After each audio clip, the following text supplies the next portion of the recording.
Coffee Break English Season 2, Episode 7. Welcome back to Coffee Break English. My name's Mark. Hi everyone, my name's Josie. How are you today, Josie? I'm fine, thanks, Mark. How are you? Yeah, very well and excited about today's episode. Yes, me too, because today we're off to an interesting island. Sounds good. What about our language topic for today? Is there a particular point that we're going to be looking at? There is, Mark. Today we are going to be focusing on articles. So these are these little words, a and the. We're going to look at when to use them correctly. Perfect. Let's get on with the lesson then. Hi everyone, this is Matthew, and I'm back with another text. Today we're venturing far out into the South Pacific Ocean. Around 640 kilometres north of the island of Samoa, in the South Pacific Ocean, is the atoll of Puka Puka. Puka Puka is the most remote part of the Cook Islands.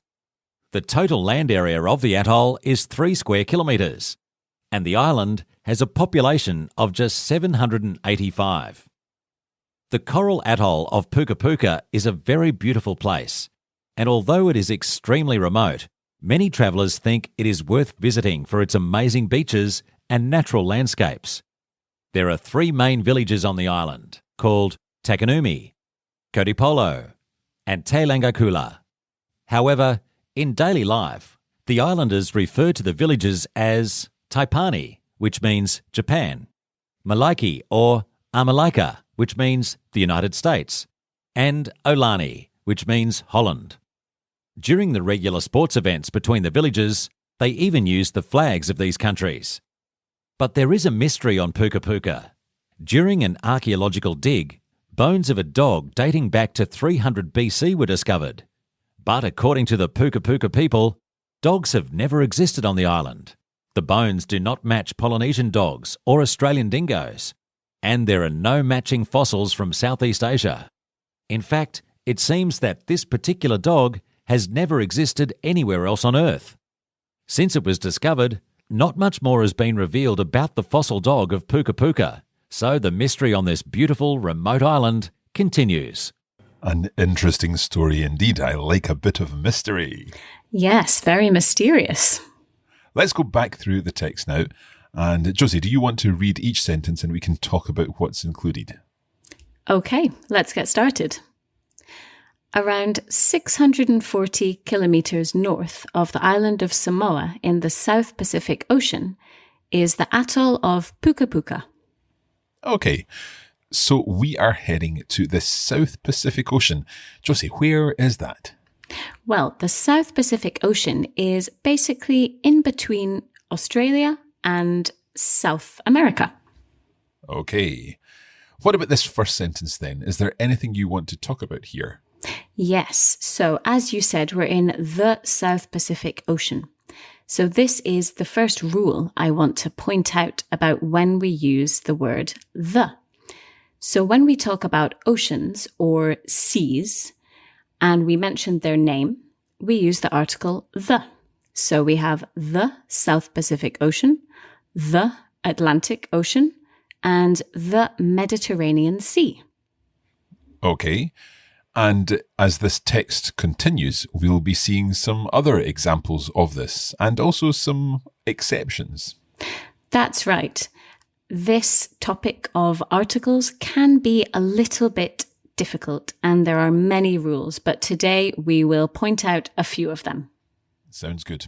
Now, the place that we're talking about, Puka Puka, is described as an atoll. Can you explain what an atoll is? Yes, so an atoll is actually not a very common word in English, but it is basically a circular coral reef, which might include some coral islands. Okay, and coral? Yes, so coral is a living thing which we find underwater. It looks a little bit like rocks. It's found in tropical waters. And a coral reef is basically a wall or a structure made out of this coral. Okay, let's continue on with the text. Okay. Puka Puka is the most remote part of the Cook Islands. Okay, so it's the most remote part. Remote would mean isolated or distant. That's right. Absolutely. And here we have the superlative form of this adjective, remote, the most remote. So this is another rule about articles. When we use the superlative form of the adjective, we always use the most remote. Could we say, for example, the most delicious cake in the world? Absolutely, yes. Or we could say English is the easiest language to learn. We hope it is with Coffee Break English. Absolutely, I hope so. Now, we've also seen here puka puka, but there's no word for the there. There's no article with puka puka. That's right, absolutely. And that's because when we use the names of islands, we don't use an article. So we're saying the island of Puka Puka, but when we just mention the name, we don't need to say the. And can you think of any other examples of islands like this, Mark? Yes, many. Sicily or Aruba, Mallorca, one of my favorite places. Absolutely. So we would say the island of Mallorca, the island of Samoa, the island of Puka Puka. But if we're just talking about the island itself, we just call it by its name. That's right. But in this sentence, Josie, we can hear also the Cook Islands. That's right. So when we are talking about groups of islands, so more than one island, we have to use the. So, for example, the Cook Islands, the Galapagos Islands, the Seychelles. The Hebrides here in Scotland? That's right. These are our local islands. Okay. So let's find out more about Puka Puka then. Okay. The total land area of the atoll is 3 square kilometers, and the island has a population of just 785. So that means that only 785 people live on the island. That's right. So it's quite small. Let's continue. The coral atoll of Puka Puka is a very beautiful place. And although it is extremely remote, many travellers think it is worth visiting for its amazing beaches and natural landscapes. Okay, so Puka Puka is very beautiful, and it's also described as extremely remote. What does extremely mean, Josie? Yes, so extremely means very, very. So it's very, very remote. Okay, very, very remote. And many travellers think it's worth visiting. That's an interesting expression. Yes, we have seen this expression before, a few episodes ago. So what does worth mean, Mark? It means something has value. So it's worth learning English because it's very useful. Absolutely. So to be worth, to have value. So it's worth visiting. There is value in visiting Puka Puka, even though it's very remote. And why is it worth visiting? For its amazing beaches and natural landscapes. Good. And there are other reasons too. Let's continue. Okay. There are 3 main villages on the island called Takanumi, Kotipolo, and Te Langakula. Okay. So 3 main villages. That's interesting. Yes. So main is a synonym for principal. It's another word for principal. Okay. So like the most important one. Absolutely. So for example, we talk about the main entrance of a building, which means the principal entrance, the most important one that everyone uses. Okay. Or could we talk about a main road? That's right. So that means a big, important road. Okay. So the main villages are called Takanume, Kotipolo, and Te Langai Kula, but they've got different names in everyday life. They have. Let's find out about them. However, in daily life, the islanders refer to the villages as Taipani, which means Japan, Malike or America, which means the United States, and Olani, which means Holland. Okay, so they are referred to by these names, which are names of countries. Let's talk about the articles here. Yes, so for most countries, we do not need to use an article. So we have Japan and Holland without an article. We don't say the Japan, the Holland. But when it comes to the United States, we do use an article. We do. The reason for this is that the United States contains a common noun.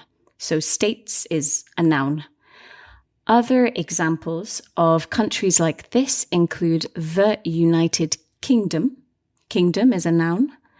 And the Czech Republic. So republic is a noun as well. Okay. Now, Holland is sometimes known as the Netherlands. That's right. This is sort of another exception. And this is because the Netherlands is plural. So the Netherlands, which means the Low Countries, we use the article here. Good. Okay. Anything else in this sentence? Yes. So earlier on in the sentence, before these countries, we have the islanders refer to the villages. First of all, what is an islander, Mark? An islander is someone who lives on an island. That's right. So we have the islanders refer to the villages. Here we are using the article the. And this is because the first time that we mentioned these villages, we didn't use an article. We said there are 3 main villages. And this is because it's the first time we're mentioning them. But now that we know which specific villages we're talking about, we can use the. The makes things more specific. Exactly. So, for example, if I said, I saw a dog yesterday, that's not yet specific. But if I say, the dog was very big, I'm being specific about which dog I saw yesterday. Absolutely. Let's go on and find out a little more about the villages. Okay. During the regular sports events between the villages, they even use the flags of these countries. Okay, why do we say the flags here? Well, we say the flags because we know which flags we're talking about. We've already named these countries. They're Japan, the United States, and Holland. So they are flags of specific countries, specific flags. Good. Okay, we're going to take a short break there. We'll be back in just a moment. Welcome back. Today we are in the South Pacific Ocean on the island of Puka Puka. But there's something strange about this island, isn't there, Josie? Yes, there is a mystery on Puka Puka. During an archaeological dig, bones of a dog dating back to 300 BC were discovered. But according to the Puka Puka people, dogs have never existed on the island. Okay, right. An archaeological dig. Now, archaeology is the study of human activity by finding objects from the past in the ground. Yes, usually in the ground. So an archaeological dig, the verb to dig means to move earth. And we usually do this with a tool or maybe with our hands, and usually to make a hole. And in this case, a dig, an archaeological dig, it's being used as a noun to describe this event. Okay. So during this dig, there were bones found. That's right. So bones of a dog were found. So with both of these nouns, bones and dog, we are not using the, because this is the first time we are mentioning both the bones and the dog. So when we have a plural, non-specific noun, we don't use an article, bones, not the bones. And when we have a singular, non-specific noun, we use a dog. Okay, and these bones dated back to 300 BC. Absolutely. So this expression, dating back to 300 BC, this means that the bones can be traced to the year 300 BC. They are from the year 300 BC. But strangely, according to the Puka Puka people, dogs have never existed on the island. And there's no article there either. Dogs. Yes, there's no article here. And that's because here we are talking about dogs in general. All dogs, not some specific dogs. So, for example, I could say, I like strawberries. And that means I like all strawberries in general. Or I could say, I like the strawberries which grow in my garden. And here I'm talking about some specific strawberries. So I say the strawberries. Excellent. Okay, let's continue on to find out more about the bones. Okay. The bones do not match Polynesian dogs or Australian dingoes. And there are no matching fossils from Southeast Asia. Okay. Now, fossils are parts of very old plants or animals which have been preserved in rock. Yes, that's right. And it's worth mentioning that at the start of this sentence, I said, the bones. The bones do not match Polynesian dogs. Now, why do you think I'm using the article the here, Mark? Because you're referring to the bones which we have now already mentioned. That's right. So these are specific bones which we know about now, the bones of this dog. Okay. And what about this particular dog? So, in fact, it seems that this particular dog has never existed anywhere else on Earth. Wow. Okay, this particular dog. Yes. Particular, I think it could be a kind of false friend in some other languages. So maybe other languages have a similar word which doesn't quite mean the same thing as it does in English. What does particular mean in English, Mark? In this case, it's like this specific dog, this particular dog. That's right. It just means specific, yes. Okay. So let's finish off the text. Since it was discovered, not much more has been revealed about the fossil dog of Puka Puka. So the mystery on this beautiful remote island continues. Now here we're seeing the fossil dog. Why is the article used here? So here we're using the fossil dog because we've been talking about this dog for a while now. And we know exactly which one it is. It's this specific, well-known, famous dog of Puka Puka. The fossil dog of Puka Puka. Okay, let's hear the text one more time, and hopefully now everything will make sense. Around 640 kilometres north of the island of Samoa, in the South Pacific Ocean, is the atoll of Puka Puka. Puka Puka is the most remote part of the Cook Islands. The total land area of the atoll is 3 square kilometres, and the island has a population of just 785. The coral atoll of Puka Puka is a very beautiful place, and although it is extremely remote, many travellers think it is worth visiting for its amazing beaches and natural landscapes. There are 3 main villages on the island, called Takanumi, Kodipolo, and Te Langakula. However, in daily life, the islanders refer to the villages as Taipani, which means Japan, Malaiki or Amalika, which means the United States, and Olani, which means Holland.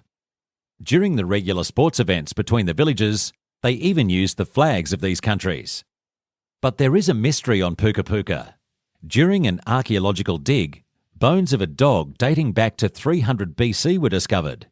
But according to the Puka Puka people, dogs have never existed on the island. The bones do not match Polynesian dogs or Australian dingoes, and there are no matching fossils from Southeast Asia. In fact, it seems that this particular dog has never existed anywhere else on Earth. Since it was discovered, not much more has been revealed about the fossil dog of Puka Puka, so the mystery on this beautiful remote island continues. Very interesting today. I enjoyed learning about the fossil dog of Puka Puka. Now, if you'd like to find out more about this text and get more practice, then head over to coffeebreakacademy.com, where you'll find more information about this text and indeed about all the texts covered in our series. That's right, Mark. And if you'd like to practice your English, you can also do so on social media. Just search for Coffee Break English on Facebook and on Instagram, where we post regular language challenges and cultural information. Next time, we are back in the UK, so I'm looking forward to that episode too. Me too. See you next time. Bye-bye.